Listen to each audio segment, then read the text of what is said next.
আমারই চেতনার রঙে পান্না হলো সবুজ, চুনি উঠল রাঙা হয়ে।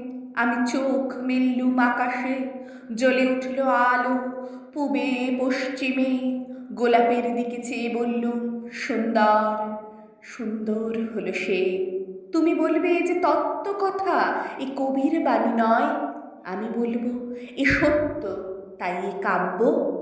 এ আমার অহংকার, অহংকার সমস্ত মানুষের হয়ে। মানুষের অহংকার পটে বিশ্বকর্মার বিশ্বশিল্প।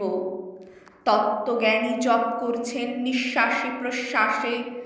না, না, না, না পান্না, না চুনি, না আলো, না গোলাপ, না তো আমি, না তুমি। ওদিকে অসীম যিনি, তিনি স্বয়ং করেছেন সাধনা মানুষের সীমানায়, তাকেই বলে আমি।